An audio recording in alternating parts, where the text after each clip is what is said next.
What's up, y'all? Phillip here, 40 Watt Podcast, coming at you. I'm going to talk about a couple of things before I introduce our guests. Going to talk about you can find us on Facebook, Twitter. We're not on Twitter. I'm sorry. That's my other thing. Facebook, Instagram. You can also find us on Patreon if you want to support the podcast. We're at patreon.com/40 Watt Podcast. Feel free to reach out, find our group on Facebook, join, interact with us, tell us what you think of the show. And that is all the selling I'm going to do today. We're going to get straight into talking to guests. I have got Diaz and Scott from the Effects Loop podcast on here. We're going to talk about pandemic purchases. We're going to make fun of Scott for how much money he spent this year buying gear.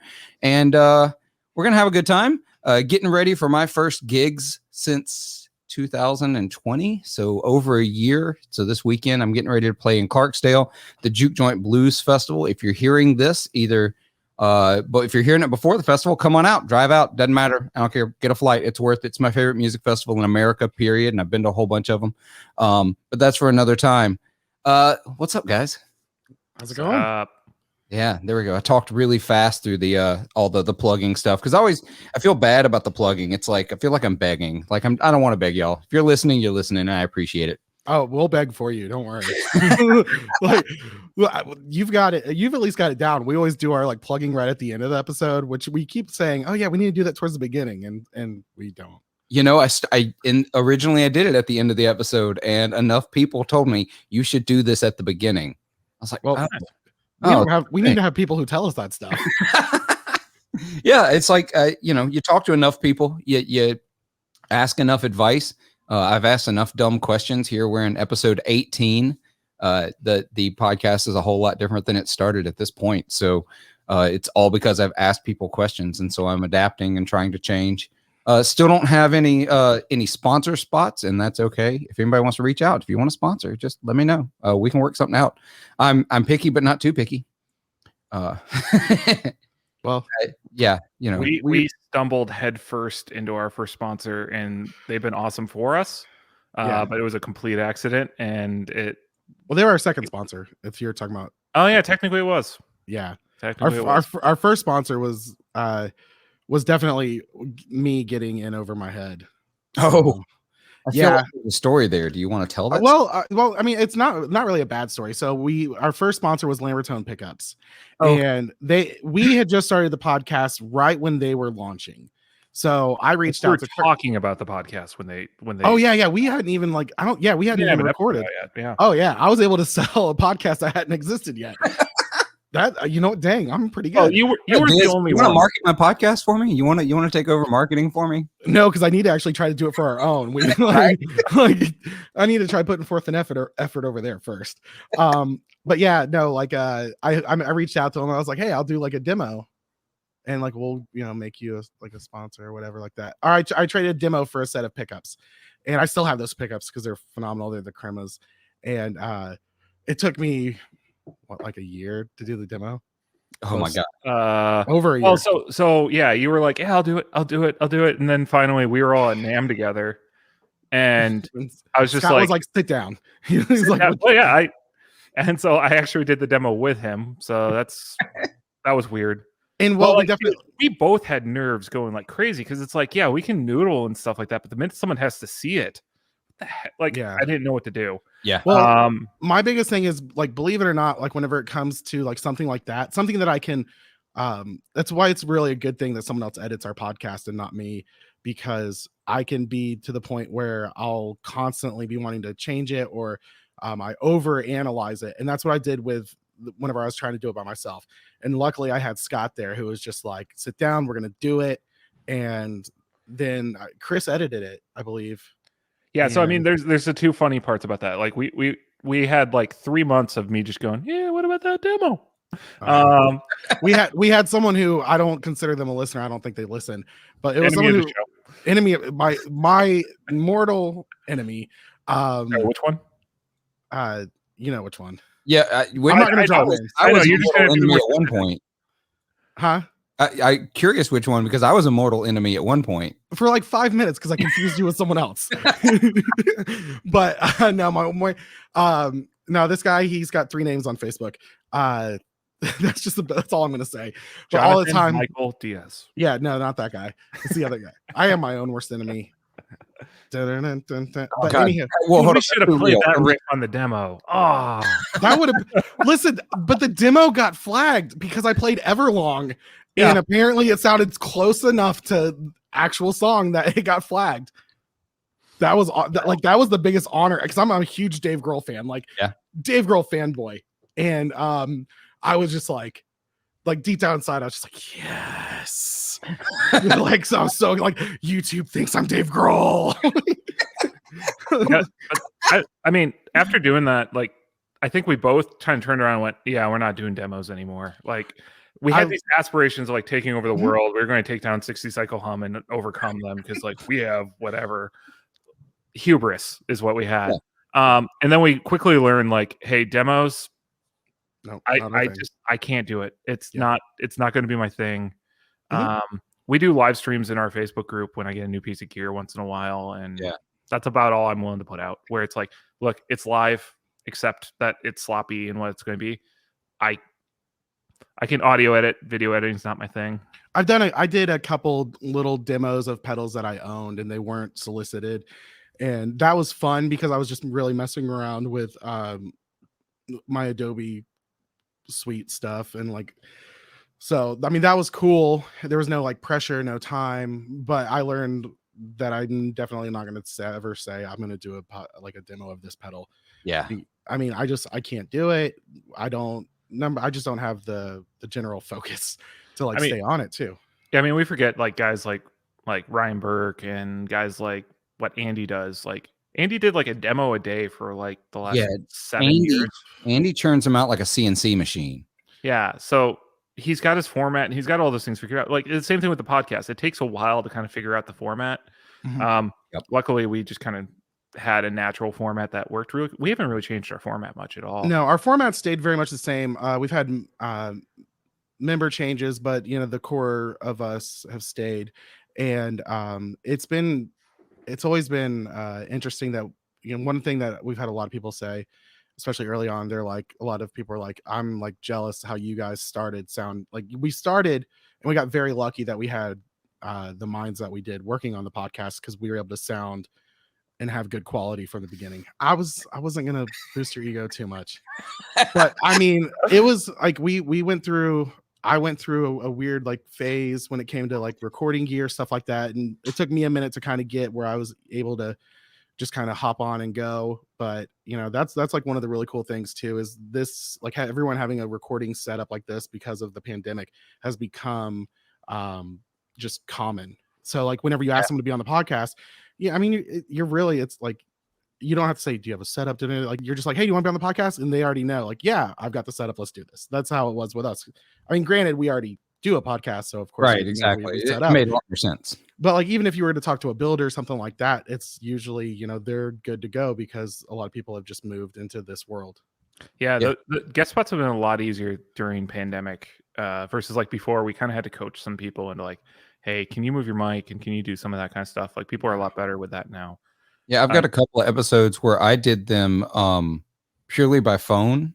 So I use the Rodecaster Pro because I love this thing, and I bought it last year, and then it ended up sitting in a box because originally my intent was to start this podcast at Juke Joint Festival last year because I was gonna. Oh, nice. I'd scheduled a bunch of interviews. I was gonna sit down. I was gonna set up in a room and interview a bunch of musicians, a bunch of guitar players, and stuff like that. Then, of course, the pandemic happened and nothing happened. So it just sat in a box forever. And so finally I said, okay, Phillip, you've got this gear. You need to sit down and actually figure out what you're doing. So I Bluetoothed my phone in and I did some phone interviews. And it just got to a point, though, that I spent most of my time editing the audio from the phone calls to make them intelligible because just phone audio is so bad. Well, you have no content over 3K. Period. Yeah, exactly. Yeah. It's awful. And so I had to do some pretty aggressive EQing to get it and compression to make it work. And even by the end of it, the people I was talking to didn't sound anything like they actually sound like when you talk to them. But it worked for a little bit. But then I swapped over to StreamYard, and most people have a recording setup now. It's really handy. It's quick. It's fast. Adding video has been the thing that's put a couple of hurdles for people here and there. Yeah, we've talked about doing video, and we don't know. We got to figure that out. I've got a face for radio, so I know that's right. I look like Uncle Fester and Drew Carey had a baby. So, well, StreamYard made it so easy. So I swapped to StreamYard exclusively to get the better audio. I didn't care anything about the video, but then I figured I've got the video. I'll throw it up on YouTube and just put it there. I don't aggressively push YouTube or anything like that. If you're watching this on YouTube, thank you. Leave a comment and not a review, a subscribe button. See, I don't even know the buttons on YouTube. So it's like, if they're doing it that way, that's awesome. But this is mostly just for the better audio. I should mention we're 11 minutes into this and we haven't actually said the name of your podcast. So this is Diaz and Scott. Don't worry, this is like on par for what we do. yeah. How many times we're like 8 minutes into conversation on guitar and I'm like, Diaz, tell them what product we're talking about. Oh yeah. I'm just like, this thing's ugly. I hate it. Well, what is it, Diaz? I don't know. It's a guitar. It's in front of my face. There's going to be a link in the description, I promise. Yeah, so we're the Effects Loop podcast. You can find us at theeffectsloop.com. We're now super spoiled that you can find everything we do there. Yeah. That's like been the greatest thing, because the ongoing joke on our podcast is I love to read lists. And there was always a list of things I'd have to read at the end of the show. Scott's favorite game wasn't seeing if he could slip stuff in and if I just read it without paying attention. So there's a few episodes where you hear me like kind of slow down towards the end, and it's my brain going, "Don't say that right there." There's a period of where there's things he shouldn't say, and then there's me messing with the spellings of words to see if he notices. So and 9 times out of 10 I don't, because I'll be like, wait, when did that change? They're like 6 months ago. What the heck is going on? But honestly, it's kind of like how 60 Cycle Hum, how they had the trying to remember the breaking, reviewing, modding. Yeah. Like that's how it is with our outro. Was like I got to say them all from memory, but because I don't know, it's like we got into a rhythm, and I just always do the outro. Yeah, it's mostly because Scott and Chris don't want to, or the intro. They like, we used to like fight. They'd be like, "Who wants to do it this week?" And there'd just be silence. I'm like, "Fine, I'll do it." Like, gosh. Yeah, we kind of had a rotation going for a little bit, and then at a certain point, it was just like, you know what, John, just do it. You come. I mean, we talk energy and stuff like that. Like, obviously, I'm not the super outgoing one out of the two of us. Yeah. So it works. I mean, we've really kind of found our roles in what we do, and we complement each other when we need to. I mean, so like if I can't edit the podcast one week, Chris can do it. Yeah. You know, don't ask me to edit. I've edited, I think, 1 episode. Did that episode ever come out? I don't even know if I put it out. I'm pretty sure I did.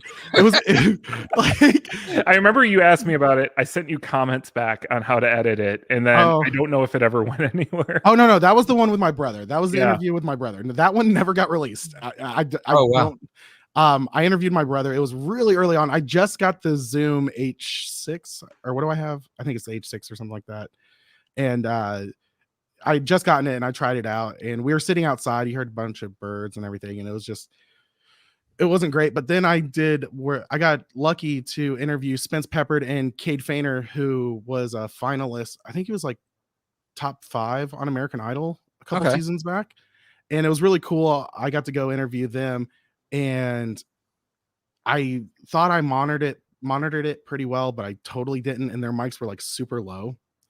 So I had to go through and like, I just like chopped and did all this stuff. And that's why I'll never edit episode again. So yeah, no, I try to edit as little as absolutely possible. That's actually been my hurdle. You're talking about doing demos earlier. I want to do demos. I put one up just for fun, just to sort of test a format out. I want to do more, but my problem is video editing. I have a degree. Half of my degree is in audio engineering. Audio, not video. Yeah, I don't understand video. And so like I have Final Cut. I've been doing things in iMovie because Final Cut's too complicated for me. My brain just doesn't seem something about the. Hold on. Was I the only kid that like anytime you had to do a project at school, did you like make a movie and use iMovie and use like crappy credits and all that? Oh, not me, because oh my gosh, that was for school. So I had to do. I didn't have a Mac till college, so. Well, I do it at the library at our school, and oh my gosh, that was way too much fun. It was mostly Spanish class, like we do Spanish skits. Oh my god. And we just do everything in sepia tone. And like it was always like an old like Western. I don't know. That was like the easiest like way for me to do projects. And Oh yeah, no, it's hard enough just for me to get the video and the audio synced up sometimes if I'm doing it from different sources. And that's hard enough. I'm not messing with color tone. Like if it doesn't, if I didn't get it right at the source, that's just what I'm going to live with.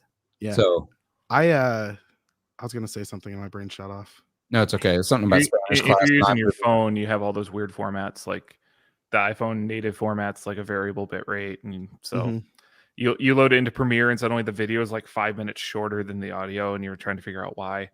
Yeah. Yeah, no, that doesn't sound fun at all. Oh, so, yeah, every movie I make ends up looking like Michael Scott's like video about Scranton. The one with U2.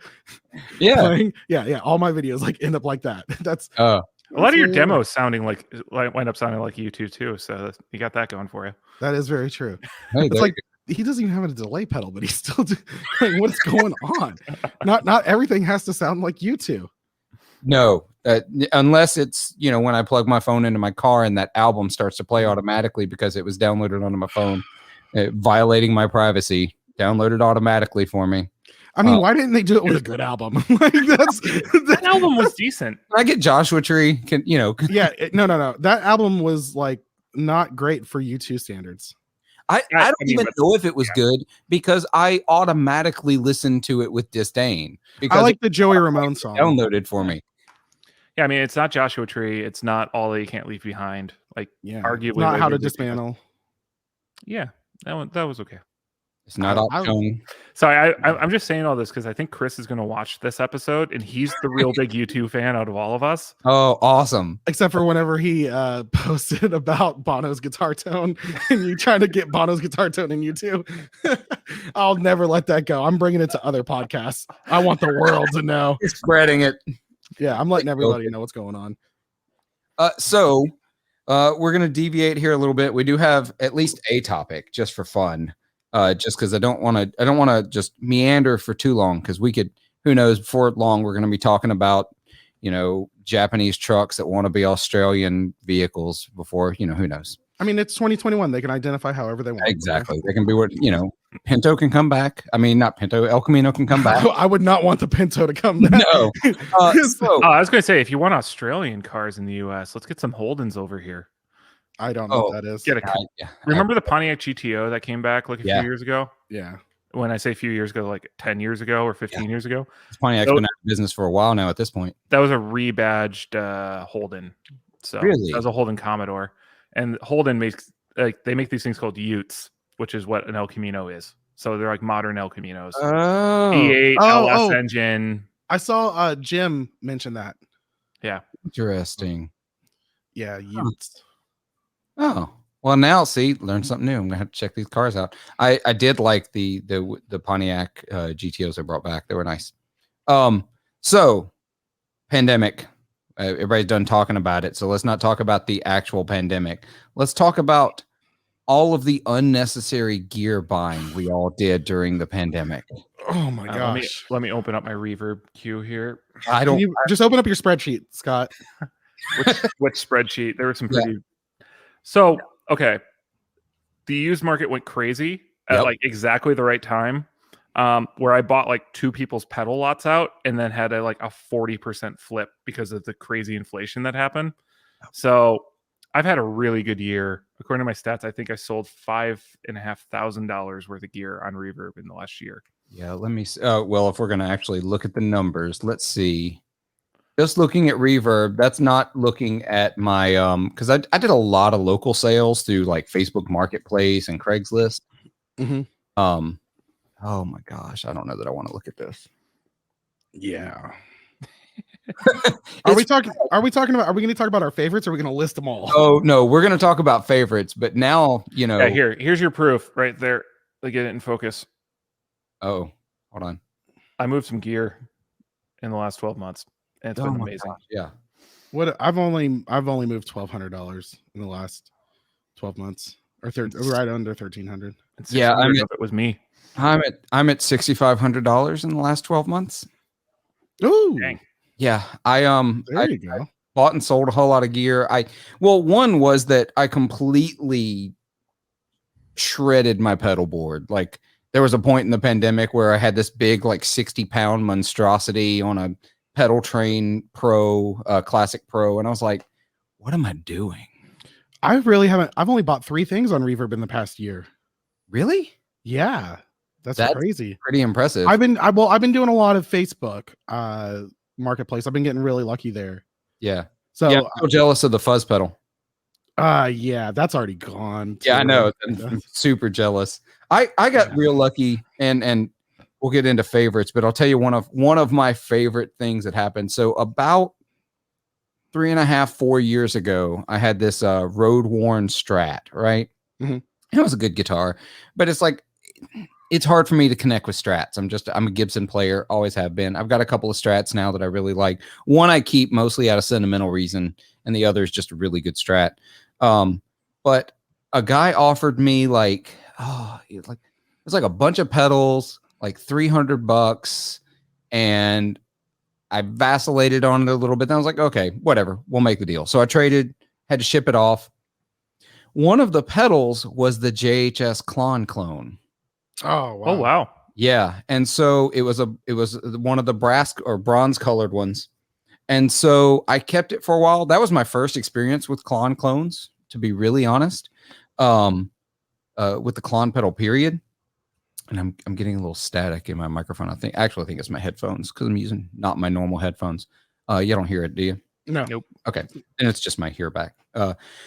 Anyway, so I got that pedal. It was cool. Like it was my first experience with the Klon. Really, really loved that pedal. Played it for a while, and then the prices started to go nutty. And it was a main pedal on my board, and then JHS Pedals did that episode where he was talking about clones, and he played one of his clones directly next to clone number 2, and which was number 1. We know this. Hopefully everyone knows the story by now. I'm not going to go down that rabbit hole. But around that time, I had also bought this. Is that one of the Wish ones? This is a Wish.com Klon. Are you using the Wish Shure 535s as well? No, I'm not. But this is actually a great pedal. Believe it or not. Inside, it's got some great components. I showed it to a buddy of mine's, an electrical engineer. He went and he looked through the parts. He was like, dude, that's like $40 worth of parts alone. And so, but they're coming from like the land where they're being made. So I'm sure that's true. Yeah. Another thing that I liked about this one, though, is that with the JHS, I had to get it like unity gain was at like 80% of the volume knob. Like it did not get a large boost. This thing, this like barely on is unity. And it's got so much volume compared to. So I use that. I've also got, I don't know why I happen to have all my Klon pedals out on my desk right now, but I've also got this thing, which is it's by a company called Pick Dropper. It's he calls it a horse bender.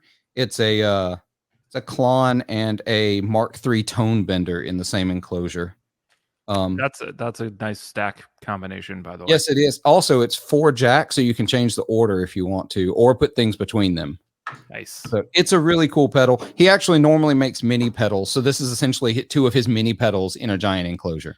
I haven't got their hold a pedal up yet, so I want to. Okay, this has been like my favorite clone. Oh, what is that? So this is from Electromotive Sound Co. And this. I've never been a Klon fan. Like I've just never really gotten into them, but there's something about this pedal that gets you that like nice saturation. Yeah. And these are cheap. I think they're around $100. Oh my gosh. Mine's on my board, so I'll hold up. I have an actual KTR. Right. Okay. So show off. Yeah, my again, I don't have a big board anymore, and my board is packed up in the car because I just pulled out my shoulder, so that was great. That's why I don't have a big pedal board anymore. Do my squats for the day. Actually, I take it back. My board is actually behind me because I brought it back in from the car because I have a HX Stomp on my board, and Helix dropped 3.1 today, so I wanted to go ahead and update it.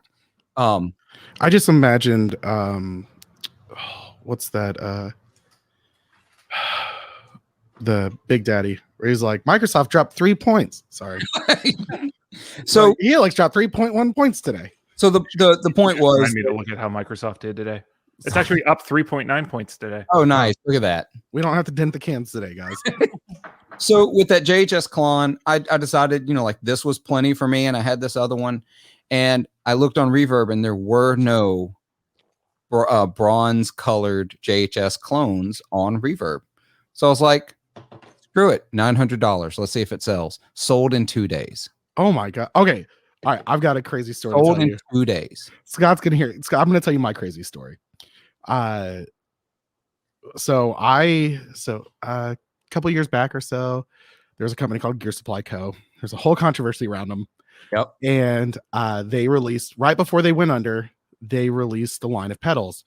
Not many got out into the wild, and I've collected them, mostly the light drive.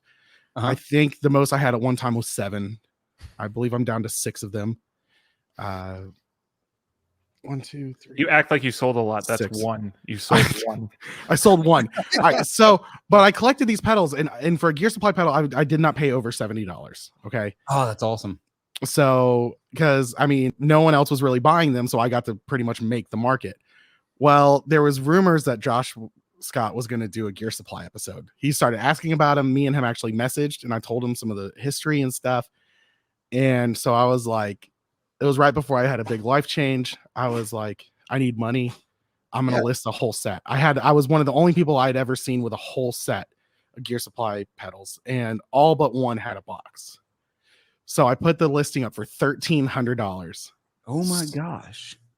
Sold within like 3 hours. And I have to take it back. I listed that klon for $1,000. I sold it at $900. Yeah, mine just was a purchase that came through. Oh my gosh. No, I even had make an offer on there. No offer made.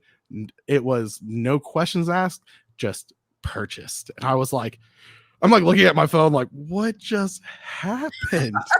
like this is like, I was like so nervous. I made sure I insured this stuff. Like, I was like, I'm not gonna have this person return this stuff.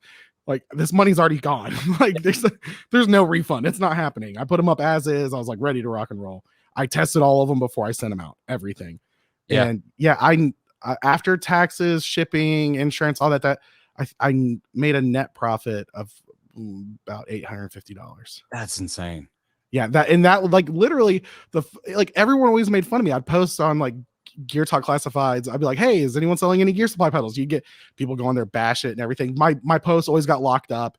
I had to message an admin and be like, hey, I'm not goofing. Like, this isn't a joke. I really want to buy these. And yeah, it was the last one. The last pedal I needed was a medium drive, and someone found it for me for $45 shipped. Yeah, that's so cool. And then bought the whole set. Someone bought the whole set for 13. Did that episode ever drop? I know he talked about. No, he never even dropped the Gear Supply Company episode. No. Well, I think he's now intentionally trying to like plan them way far in advance. Okay. Like, he breaks the market whenever he does stuff now. Yeah, so he ruined the market for one of my favorite pedals. It's the Voodoo Lab Sparkle Drive. Yeah, I still think that's one of the top 3 best Tube Screamer clones out there. You used to be able to buy those for $65 all day. Yeah, dude, all day, every day. They've come back down a little bit, but nothing is back down to where it was a year ago, period. So it's really nutty. I had I've now gone through the King of Tone list 3 times. The first time I didn't order it and couldn't go back to the email because I just didn't have the money at the time. So I went through it again, and then I went through it again, and that time I got the gold version of the King of Tone. Yeah. And I had them for a while, and then I was going through like a major like declutter, get rid of all these pedals I'm not using, and I realized how ridiculous it was to have 2 King of Tones. So like that's it was cool, it's fun, but it's like the utmost in luxury. Like, why? Yeah. So it was about that time that the price was starting to spike, and I had a gold one, And so I threw it on at some ridiculous price, and it sold at some ridiculous price. And so that's the way the market's been. So that's where most of my sales have come from on Reverb is things that I've had or I bought or I've gotten a trade deal that I thought was like I almost everything I've bought, I've never bought with the intention of flipping. I bought to actually try out and hope I loved it, and then ended up, I'll move on, and I've gotten lucky. There's been a few times that I've bought purely for flipping. Like, I mean, I've gotten pedals where I didn't even plug them in. One of the ones I got was the Bell Epoch Pre or whatever. Yeah. There's just the preamp from the tape delay. Yep. I went and I picked it up, and before I even got home, I had it sold. Yeah. So. I did have one like that, but I didn't flip for money. It was I had a buddy of mine who he's from. Oh, I'm gonna get this wrong, but I think he's from Ecuador. Anyway, he had been in school studying upright bass at the college near the town I was in last, and he was getting rid of a bunch of stuff because he was moving to pursue a conservatory degree in France. So he was about to move to France and needed to get rid of a bunch of stuff. He had like a blues driver. He was like $50. I was like, okay, $50. And so I bought it from him and immediately messaged a buddy of mine that I knew was looking for a blues driver. Said, hey, you want a blues driver for $50? and yeah. You know, I just transitioned out. Yeah. I was just helping. You brokered a deal. Exactly. Yeah. That's all I did. So there's been a few of those over the last year, but so out of all the buying and selling, let's say 3. Let's limit it to 3. I've got them right in front of me. What a surprise. 3 favorite pieces of gear: pedal, amp, guitar, heck, drum set if you bought one. I don't know. What's your favorite music gear you bought over the last year? Kylo, shush. Sorry. So I got one in my lap right now, so I'll just pull this out. This is my most recent acquisition. Oh, yeah. I knew that was coming. Oh, yeah. The Neural Quad Cortex. And I was not on the pre-order list, and I just got really excited about all the demos I was seeing. And I was in one of the groups just kind of like tracking like what people are talking about it and stuff like that. Mm-hmm. And then just one dude just goes, I don't really think I need it. Does someone want to take my acquisition over? And he gave it to me without a flip. Wow. Yeah. That's awesome. We had another friend that got lucky that way too. That's a crazy piece of gear. I've been hearing good things about it. I think it's young. Yeah, it's young. There's some growth that needs to happen there. Like, compare it to the Helix when it first came out. Right. And it's still almost an unfair comparison because like the Helix was really like the Pod 4.0 or like 5.0 or 6.0, whatever it was. It's like it's just them building generation upon generation on their platform. So like this thing's pretty like it just needs some stuff, but the fact that you can run multiple captures. Yeah, I captured all my overdrives. They sound bang on. I captured my favorite Kemper profile, threw it in there. So like it's just like here's my rig, and it's this small now. And that, I mean, to me, that's really where it shines. Is it's like it sounds as good, if not better, than other stuff that's out there. It can capture what's out there. So if like you have a Helix profile you really like, just capture it, throw it in. Those kind of things. And it's super compact. Now I'm a guitar bag and a backpack, and I'm in. That's awesome. I have the Helix. I like my Helix, but I bought it intending to flip it. Yeah. I found somebody selling one for a Helix floor with backpack for $900, and I was like, all day long. And so I ended up thinking I was going to flip it. I ended up really, really liking it. So I've just held on to that and gone that route. Well, I went this route in the past year. I've got the Strymon Iridium. Yeah. So I picked. So cool. Yeah, I had been going direct for a while. I had the Kemper. I ended up selling that at the end of 2019, or towards the end of 2019, and I needed the money, so I was running the Tech 21 Liverpool for a while, and that's a fantastic amp in a box. Sitting off camera on my coffee table right now. Yeah, Scott bought it from me. That's right. Nice. Yeah, so it stayed in the family for a minute until he sells it, and so I decided to go Iridium, and I really like it. I really enjoy it. A lot of my tone comes from my pedals. I use the Iridium just as a good like flat, clean surface. Mm-hmm. Every once in a while, I mean, my favorite is a nice crunchy Marshall.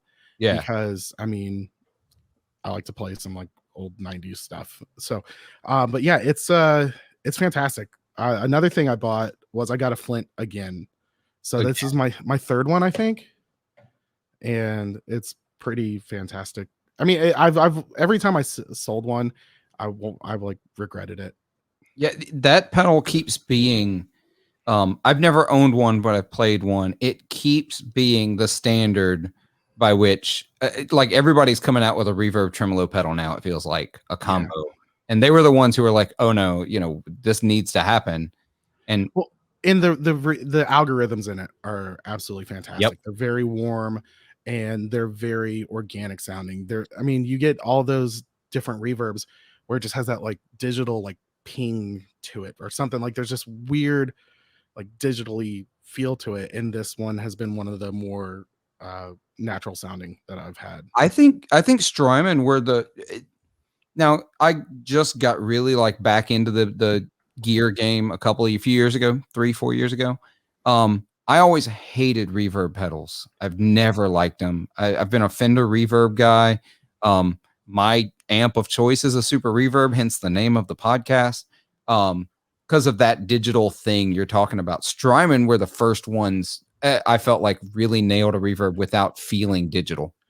I feel like the RV5 has a lot of good settings that can get away from that, but it also, I mean, RV5 really lives in the modulation reverb on that is where I used to always stay, and probably because it was one of the warmer sounding reverbs on there. Yeah, I feel like that's one of the tough things, especially whenever we, as a lot of the praise and worship world, and even getting into some of these shoegaze and doom, where you got like shimmer and stuff like that going on, and it was acceptable to have that digital sound because I mean that's just the way the shimmer works. And then like the cloud on the big sky, you've got all these different sounds, and people want to keep going back to the warm analog reverb because in the grand scheme of things you can use reverb as an ambience and part of your sound, but a lot of people really just want reverb to sound like you're naturally in that room, or make your room sound bigger than it is.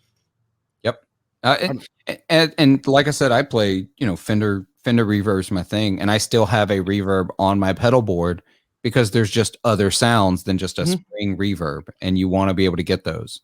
Like I mean, I love a good modulated sounding reverb, but also like the Room with a View tone print for the TC Hall of Fame. Yep. It's a very big sounding room reverb that almost gets you into that like modulated, just the long trails.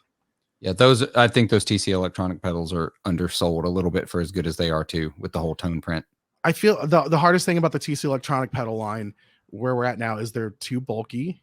Yeah. And they're outdated in sense of comparing them to other pedals when it comes to size and what's built in. I mean, it took them how long to get the plethora? Yeah, the plethora. Like it was like too little too late. I mean, it's an amazing sounding unit in my opinion, since it has all these algorithms that they have that are fantastic, but it's so huge. And yeah, it's big, and like you said, if it came out before the HX Stomp was a thing, we'd be having a different discussion. Yeah, that's right. But simply the footprint of the HX Stomp kind of ruined it. Yeah, like you put this much power in the small of a space. Well, and I mean, you've got that, and then also the Strymon big box pedals, like that became very much like the standard for the size of pedals that that I consider like smart pedals that are just pretty much digital computers at your feet. Yeah, if this were a top 5 list, the HX Stomp would be on my top 5 list. It would only count though because I bought it twice now. I bought it once, sold it, bought another one. That was when I finally decided my pedal board needed to be smaller. If this were a top 5, it would be number 4 on my top 5 list. It's an incredible pedal. I think it rewrote the game for a lot of people. Mm-hmm. I think it's the best. Like, if you want as much versatility as you can get for $500-600, I don't know that you can beat an HX Stomp. You can go direct. You got all the effects. And used, I've seen them starting to dip below 5 now, which is one of the weird things. I think it's because of the new XL that they put out that you're seeing the smaller unit go for a little less. Well, and the ACS1 and the Iridium are all factoring into that. I actually saw an HX Stomp on Primax for under 500 new. It's like Ooh. 480 Yeah, something. but it's Primax. I know, but I'm just saying. Yeah. I saw it. I seen it. Well, that would be, but it didn't make my top 3. So my top 3, one of them. Let's see if I can get up here without ripping my head off. All right, now that he's gone, we're taking over. Go for it. I'm Diaz. So, number 3, we'll go with number 3 is this. This is the Brainia Effects One Knob Fuzz.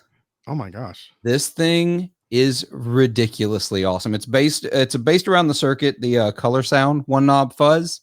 Oh, nice.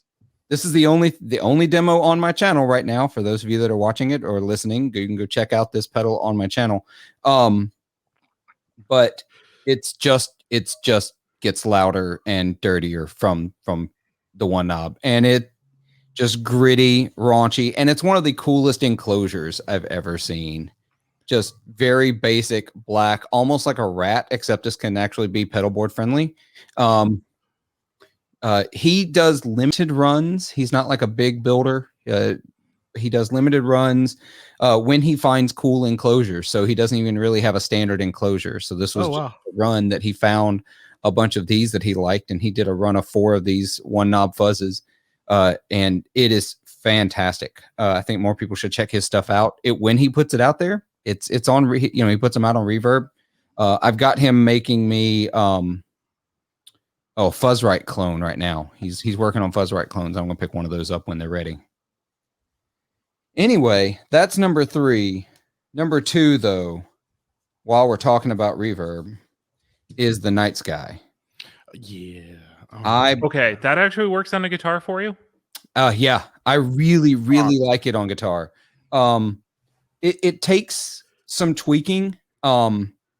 But I don't use a lot of the shimmer or the interval stuff. And I'm just now starting to figure out the sequencer, and I really doubt I'll ever use that live. It's just not my thing.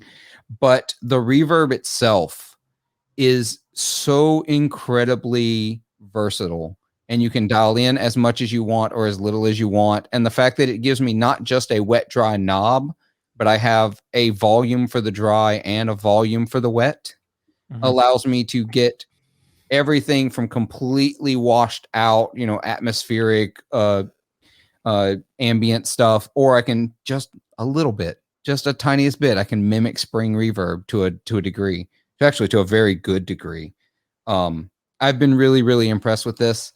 This would be on my pedal board if I weren't running a nano plus size pedal board, and I just don't have the extra space for it. But I love this thing. I've been curious, and the reason I say that is actually probably a nice segue into my next one. It's on my board, so I'm not picking it up because no more injuries on this podcast. I got a Strymon Volante. Yeah, and I had been holding off on Strymon for kind of as a point of pride. Yeah. But my buddy bought a Volante, and I fell in love with it. I've been using a DL4 for so long for my tape delay kind of sound. I really loved it, but then there's just something in the attack of a Volante that is just really beautiful and how it delays. And frankly, I'm ruined. Like the tape delays in the Kemper, the tape delays in the Quad Cortex, everywhere. Like the best of the best, and it's like, no, they're not it. They're not it. But what that did was it made me start thinking about doing stereo. Oh yeah. See, I run stereo, and it's totally worth it. I have the Volante on the Volante's on my pedal board with the HX Stomp. My pedal board's 3 pedals right now. It's a Timmy into an HX Stomp, and then I have the Volante in the stereo effects loop. And the Volante is the best delay pedal on the market, bar none. Look, I love all you makers. I love a ton of stuff you do, but the Volante just nails that type of delay sound that I want, that I love, that very classic sound. And it will not come off a pedal board for me. I have to have that pedal, even if if it's barely a little bit of delay. I've got to have that pedal. It's nuts. I've gone through so many delay pedals. I've got a couple still sitting around. But I bought that pre-pandemic, so it can't make my list. But I think it's the best pedal out there for delay. I had the Timeline. I've had the DD500. I've had the big boy delays. I've got obviously the HX Stomp, all the delays on there that are really, really good. They just added a new one in 3.1 that's really fun called the Euclidean delay. And does it do a golden ratio? yes, it does a golden ratio delay. Oh, nice. And it is glorious and confusing and awesome. But none of them do what the Volante does to the degree it does it. Yeah, the tape head selection and all that kind of stuff. It's just nuts. It's laid out simply. That's the other thing that I like about the Night Sky. This is a complicated reverb machine that I can understand. Yeah, it makes sense.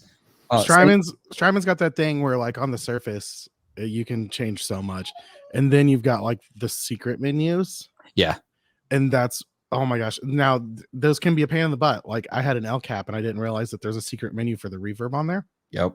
And I was like, it always sounds super dark and I hate it. And I sold it. And then like I was like watching videos on it later and I was like, I'm an idiot.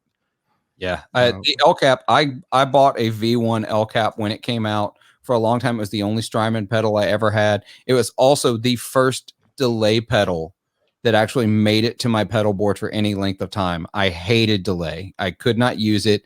I'm a blues and roots player, and I just couldn't make it work. I couldn't figure out where delay fit that reverb couldn't do the job I was trying to get it to do anyway. Yeah. And then I discovered the El Capistan, and I was like, oh, this is what I've been trying to do. Right. I love that pedal.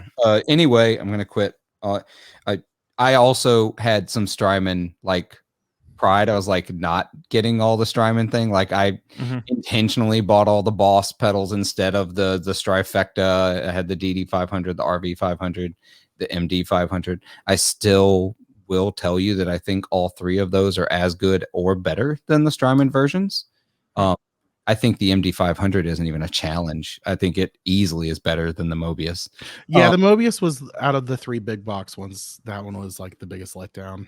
Yeah, and to be honest, same thing in the Boss line. It's the letdown of the three of those as well. I mean, you're doing all these different things in one box. I mean, they're not all going to be winners. Exactly. They're just not. My big thing for me was the omission of a harmonic tremolo in the MD500. Not having a harmonic tremolo was sort of a big deal for me because the trims that were in it were just kind of they're okay, I guess. I didn't get behind them. As a big tremolo snob myself, I echo that, and like almost I think the Helix is the only one of the multi-effects ones that has a decent harmonic tremolo. It's got a very good one. That's what's dialed up on my Stomp right now. It's the only one I use. Having said that, the Chase Bliss Gravitas wipes the floor with it. But yeah. I don't have one of those. I've only ever had one Chase Bliss pedal, and I did end up moving on from it. But that was just because I was in that decluttering thing. I had the Warped Vinyl Hi-Fi. And that was a cool pedal. That was super cool. I remember when the Warp Vinyl came out, and it was like, I don't know if game changing would be it, but I think it really did change the game, in because that was his first pedal, and that really like kicked out what could be done in a single pedal enclosure. I mean, we joke in our show constantly about like, oh, we like this pedal, but can it be from Chase Bliss? Yeah. we want to see more of those collaborations. Like Diaz and I both have the Bliss Factory, and that's my number one, by the way. Yeah. I got the good colored one.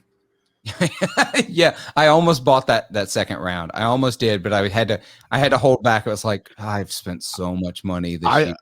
I've got number 1988. That's how late I waited. There was there was like 13. Wait, isn't that your birth year? Yeah, I got my birth year pedal. Oh, nice. So like, number 1988. Oh, that's awesome. So now but they put a 0 in front of it, so clearly they intend to make a lot more. Yeah, that's true. Or maybe they just always use a 5-digit serial format. Mine's on my board, so I'm not pulling it up and seeing. Yeah, I don't own any Chase Bliss, so I couldn't tell you. Dear Joel, if you're watching this, I love you. Is it always a 5-digit format? So what's your number one, Scott? My number one was bought on the first week of quarantine, and that is my Kemper toaster. Gotcha. I knew that was going to be it. That was a kind of a game-changing moment for me, at least, because I've been running a stereo amp pair that I left at church and could never really like dial in properly. And what was it? It was the Fender? So yeah, so I have a 69 Super Reverb. Yeah. Oh yeah, I do too. Yeah, which is one of the best amps I've ever played in my life. And heavy as hell. It's not as heavy as you think it is, though. I've picked it up, haven't I? 10-inch Alnico speakers are a lot lighter than 12-inch like speakers that come in modern amps. So I have this theory, and I really, this is having played a Super Reverb for, it's been my main amp for 17 years now. Mm-hmm. A 1970 that I've actually had converted to AB763 circuit, the blackface circuit. So you had the rectifier tube changed. Yeah, had the rectifier tube, the whole 9 yards. It's all been changed. Got a really good tech. Shout out to Graham at Mississippi Vintage. I doubt he listens to this, but just in case he does incredible work. We love you, Graham. And Graham's the man. So he converted that for me, and then this year, actually last year, I came across a 69 that was for sale at a price that I could not turn down. And so now I have two of them. The 69 is not a blackface circuit either. It's one of those during that transition. They had changed the circuit, but they still had the tube charts that said AB763 on it. So the tube chart does not match the tubes that are actually in that amp. So it's real easy to put the wrong rectifier tube in there. Yeah, I have a theory that Leo Fender was actually a chiropractor. Yeah, and he was using Fender music. That handle on top of the amp makes 0 sense. Put the handles on the side, and that amp would be way less painful to move. Or just put I'm casters on it 6'6", and I don't mind it at all. But yeah, I'm 5'10", and it sucks. Yeah. Scott just puts it on like a backpack. He's just like, all right, let's go, guys.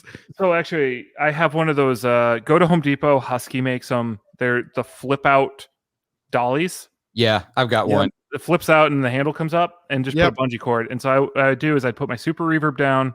I have a AC15 hand wired that I also use. That was my pair. That just sat on top of it. They're both in these like Tukey sleeves. Yep. That are nice and padded. And then sometimes I'd even put my board on top of that, and I could just essentially my board would like lay on my shoulders, but I could just wheel right in. Didn't you have to go upstairs? I did. Yeah. Yeah. Yeah. My big rig now, I've got the two supers, but I almost never use both supers. I'm a 2-amp guy, which means sound guys hate me. Mm-hmm. I have to have 2 amps because no 1 amp gets me the sound I want. So I play the super, and when I play the super, my second amp is an AC30, and that's a chiropractor visit waiting to happen. This weekend, I'm not taking that rig though. I'm taking smaller amps, two 112 combos, and like. Why don't you just run direct out of your HX Stomp? Because it's a blues gig. There's an aesthetic that's important. Why don't you? Well, you can bring the amps and just not plug them in. You can just have them sitting there. Oh no, no. If just I'm gonna plug in your Line 6 Spider behind the Marshall half stack. if I'm gonna bring amps, I'm gonna play them. I'm gonna play actual tube amps. I mean, nowadays, go buy a 4x12 cabinet off for like nothing off of Craigslist. Yeah. Pull the speakers out, sell it, and just carry the empty cab on site for. Yep. They have the aesthetic, and then just use a HX. I do like the Stomp, but I use it more like a Swiss Army knife, modulations and reverbs and a boost at the end of the circuit. I can go direct with it if I want, but all the gigs where I go direct, I have a Helix floor. So I take, like I said, I bought it thinking I'd flip it. All the like church gigs, all the musical gigs that I've done some show choir gigs, that the Helix is perfect for those because I don't have time or space for an amp in those gigs. And the sound people love you there because you're easier to control. Yeah, absolutely. I find the sound guys will let me be louder when I use a modeler. Yeah. Like in the mix, I will actually be louder than if I was just amp and whatever. Yeah, because when you're on stage, they're trying to figure out how to mix you in with also the stage volume, Mm-hmm. Well, I use an amp cabinet when I played at my old church. Okay. So like it makes you look less smug. They're like, we'll show that SOB, turn them down with his 2 amps. And then you're like, hey, can I run direct with like 3 amps? They're like, yeah, go for it. We'll mix it all perfect. Yeah, no, it's wild. But that's mine. My number one is my number one's actually my Novo. I don't have it with me right now because it's loaded up, ready for gigs. But bought a Novo Ceres J. I got on the list in August of last year, finally, and That's a pretty quick turnaround. it was very quick. I got in, and my order got in just as they were starting to make the shift in their ordering practices. And then their list grew out to like 12 months. Now, when I ordered, they quoted me 8 to 9 months, but I got it in January. So, like a 5-month turnaround. So it's really, really nice. But it is the best playing guitar I've ever played. And I've played some really, really great guitars over the years, but it's also the most money I've ever spent on anything that wasn't a car, a degree, or a house. Yeah. So I don't know. I might be in that boat too. Yeah, exactly. It's super, super expensive. Not as expensive as they're going for used now, though. Really? The used market has exploded because the wait time is so long now. People are impatient and they have stimmy money. Exactly. I've seen some listed. Now, I don't think any sold at this price, but I've seen them listed as high as 10 grand. Oh no. Yeah. Now he's pulled that down. I think it's still on Reverb, but I think it's down to about 7,800, 7,700. But typically for a while there, for a couple of weeks, they were being listed at 5,000 and selling within a day. Just gone because you can't get them because they're Novo made an active decision that they were not going to change their build practice to sell more guitars cheaper. Yeah, they make what they make, and I mean, at this point, they offer a lower line, don't they? Yeah, there's Revolta. Yeah, Revolta, yeah. So I mean, so like, they're good pickups. They're good hardware. Revoltas are good guitars. Yeah, I mean, so that's pretty much like their thing is like, well, if you don't want to wait for this, get a Revolta. Yeah, exactly. Buy a Revolta, and there's more options with it. Not more options like on the guitar with Revolta, but there's more like body shapes. There's more. Right. There's not even a baritone option with Novo, but there is a baritone Revolta. Right. So those kinds of things. I will probably end up one of these days buying another Novo, though. I'm full-time preaching at the church of Novo. Those guitars, like whatever Dennis Fano is doing, is ridiculous. Mm-hmm. Just the relicking of the pine is just such a unique look. It's so good. Great. And I got gold top over 3-tone sunburst. Nice. So it's sort of a nod to the way I feel about them. I feel like their tone is somewhere between Gibson and Fender, and so it's sort of that nod to. I don't know. I love that guitar. There's pictures of me with it on Facebook somewhere. That's my MJT is a heavy relic with gold over sunburst. Oh, really? Oh, it's beautiful. Oh, it's such a cool look. I posted a picture of it in a Facebook group, and someone said this color combination should not work, but it does. Well, that's like the pink over sunburst. Yeah, it doesn't feel like it should work, but there's something about it. So first off, any undercolor guitar, sunburst should be the default option because the history behind that. I agree. Although, Stevie had was it a white Strat that underneath had a red coat? Yes. Or that's like actually normal in some situations. That might have been the primer coat. Yeah. Some colors like Candy Apple Red, I think, has a gold undercoat or something like that too. Gotcha. So I know that the original thing was like the default color for Strats was sunburst, and so if they got a custom order, they would just spray over it. They just didn't bother. It's like, all right, let's just redo this one, because Fender was pragmatic if nothing else. So I don't know. We sort of talked about the used gear prices. Do you think they're going to come down anytime soon? Because there's a couple of pieces of gear they are. I don't think it's going to be as soon as we'd like. Because I mean, heck, there's still people getting stimulus checks right now. Like I just got mine this past week. So there's quite a few people just getting theirs. Yeah. And tax refund season is now upon us. So right. I've got my tax refund and I got my third stimulus. And it's just kind of crazy where everything's at used wise. I think it's going to stay this way for a few more months. I think it'll start tapering down pretty heavy towards the end of the year, as long as no more stimulus checks come out. Well, it's not like the supply chain has been fixed yet. There's still supply chain issues, so the new stuff isn't available. Both of my buddies that work in guitar stores or music stores, they said they just got their first shipment of new stuff in 7-8 months. Yeah. Like they're just now getting stuff in stock. Yeah. Actually, one of them, wrong shoulder. Sorry. One of them was that Epiphone Firebird behind me. I'd been looking for one of those for a while. So he got one in. I went and played it. It's freaking phenomenal. It seems like the Epiphone line has their supply chain together. I know Gibson's got really hard to get a hold of. Yeah.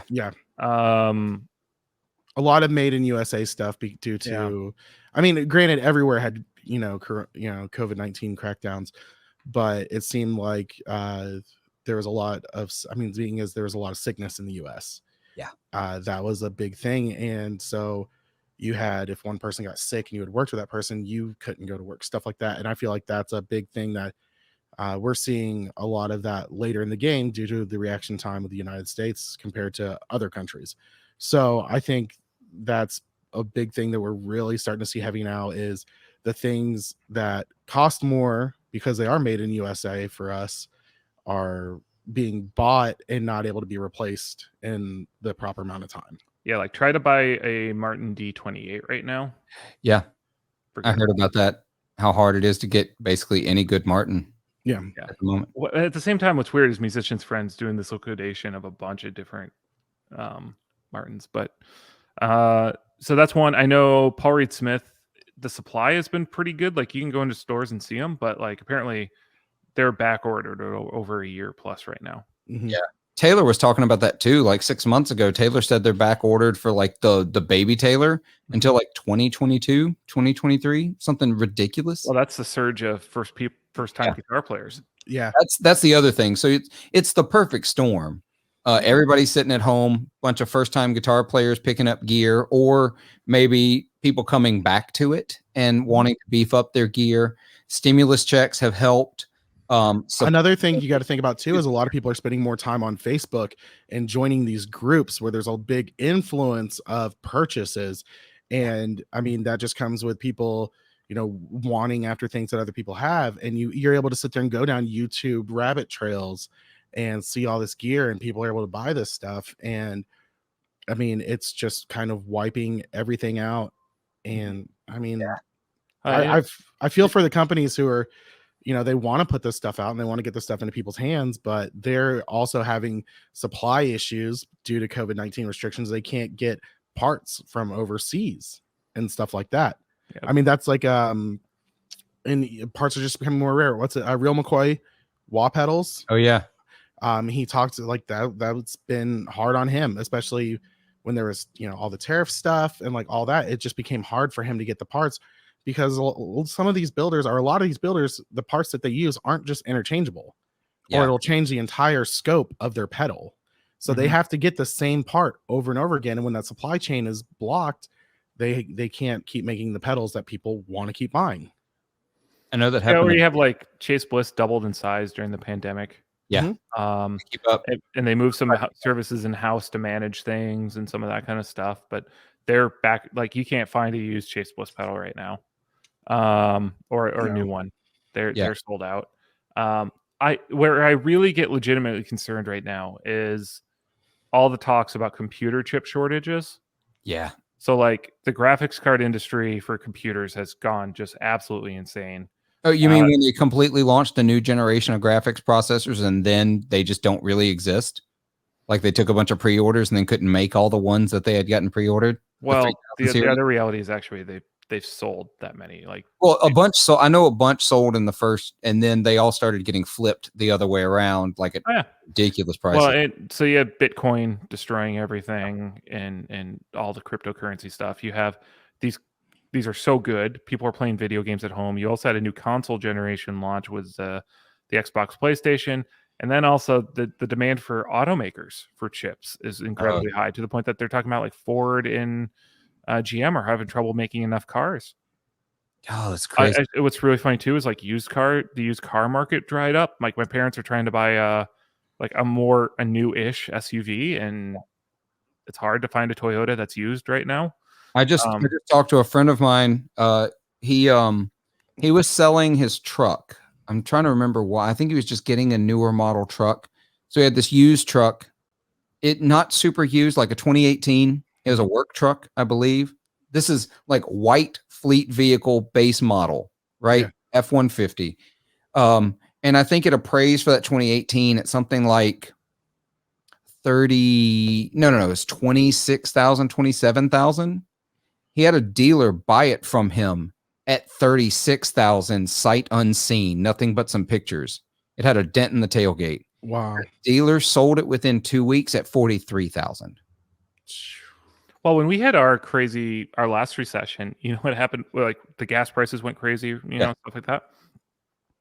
People bought up all the 4-wheel drive vehicles and just like sent them like South America and flipped them that way. So like, there's always these weird flips when economic crises happen and what happens. But yeah, I legitimately kind of worry about, like, it's probably going to be another year or two till supply chains really get normalized again. I think another thing that is happening around here, I don't know for you guys, our housing market is insane. Like, people are putting up houses for sale and selling way above asking. It's becoming like it's cutthroat for people to buy a house. And I mean, we're talking about like houses in our area that would sell for 750,000 are selling for like 1.25. Yep. Like absolutely insane stuff.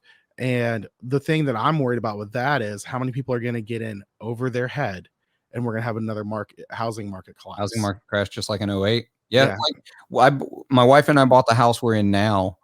We closed on March 13th of last year. Oh, wow. Yeah. On March 17th, everything shut down here. Oh, man. Yeah. Got lucky. I would go. I want to watch that movie where like they bet against the housing market. Big Short. Yeah. I'm going to do that. Let's do that. Scott, let's do that. I just watched it a few weeks ago. Yeah. Did you take notes, please? Yeah. Well, so it was right during the whole like GameStop. Oh my gosh. Everyone, I love how everyone right now is a stock market expert. God, I'm an expert in knowing that I don't know shit. I know that's right. In a market going up, it's easy to look like a genius. Yeah. Right.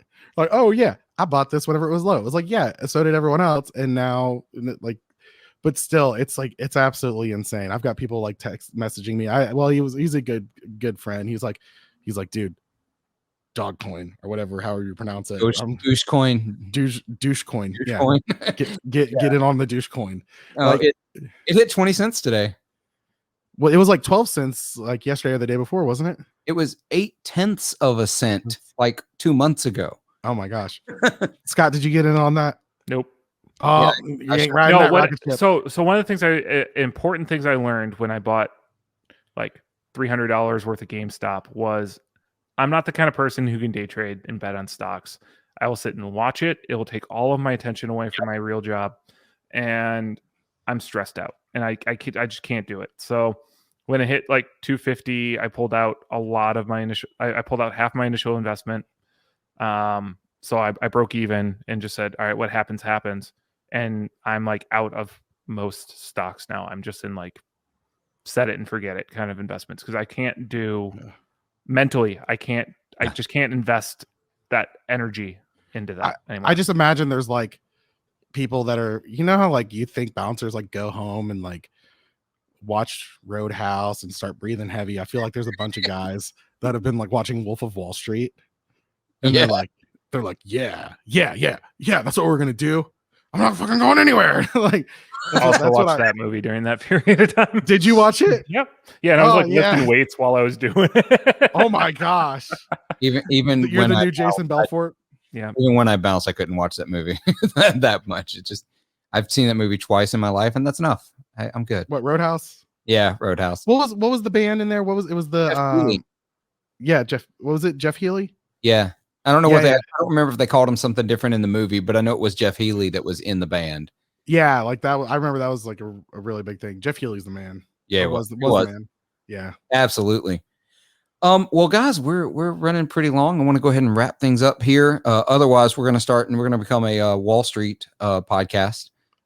which that would be disastrous. Please don't listen to any of our advice on anything related to. We are not financial experts. No.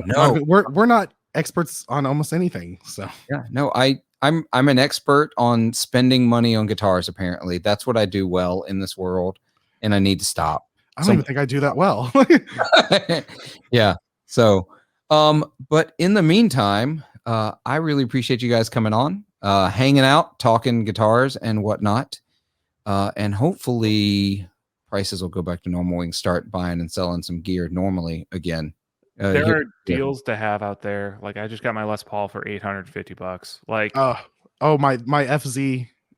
yeah, like I bought an out FZ2 for what, $40 and sold it for 260.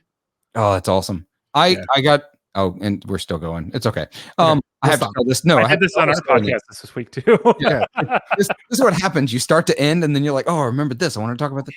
I had so I had this crazy idea during lockdown that I was going to track a bunch of demos of songs I've written, and I didn't want to use like the drums built into Logic and GarageBand. So I had been watching for a Yamaha DTX Multi 12, which is like a 12 pad digital drum machine. Lots of people use them just to trigger extra sounds. You can look it up, see what that looks like. I bought it. I'd been watching it, and I found on Reverb a bunch selling super cheap, like 14 in stock, selling at $214 each. This is a unit that sells for $599 new. And these were all factory refurbished, like ready to go in box with warranty, sold by musician's friend on Reverb. So yeah. So you can go look. Musician's friend has an account for like $215. And so I was like, oh, that's the best price I've ever seen on them, used, new, whatever. So I bought it. I bought a stand. I bought a kick, the sensor for kick pedal and a hi-hat. Like I was playing a digital drum kit. I can't play drums on that pad. It just does not work. It doesn't feel right. It's so dumb. So I did it for a little bit. Then I put it in another room and it sat there. And then I decided, okay, I'm going to get rid of this.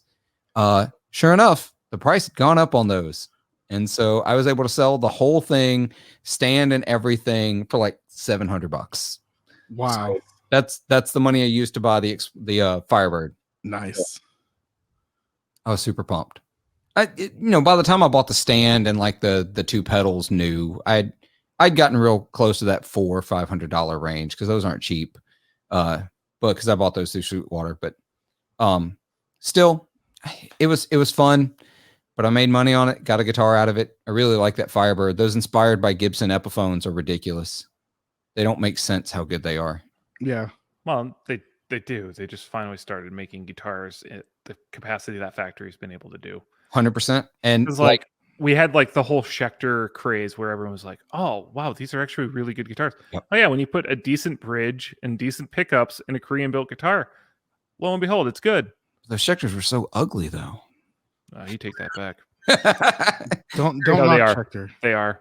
Yeah, they played great. They were. Mine's a baritone now, and I love it. I could not get into the whole like tribal tattoo rocking a Schecter into like a Mesa Boogie look that they gave me. It just. Hey, don't knock the tribal tattoos. I don't have one. Mine's got the tribal tattoo neck on it. Yes, it's so beautiful. I actually do have a tribal tattoo, so I can't really say much. But you know what I mean. The whole like big shoulder tribal tattoo, the Affliction t-shirts, like that was the vibe they gave me. So you're not a butt rock guy? No, just not my thing. Not my thing at all. But they played great. I will say that. I did not pick up one that was set up properly that played badly. So the Korean factories are putting out good guitars when you tell them what you want, and you give them the authority to do it right. It's sort of like, don't tell them, oh, I need you to make it as cheap as absolutely possible so you can make that profit margin. Let them make a decent instrument. They make Duesenbergs. That's true. They do. They know what they're doing. They're not untalented. I say the same thing about Mexico. They just do it to what level that the company will pay them to do it. That's exactly it. That is exactly. It's funny, and I'll end here. I'll stop. I'll promise.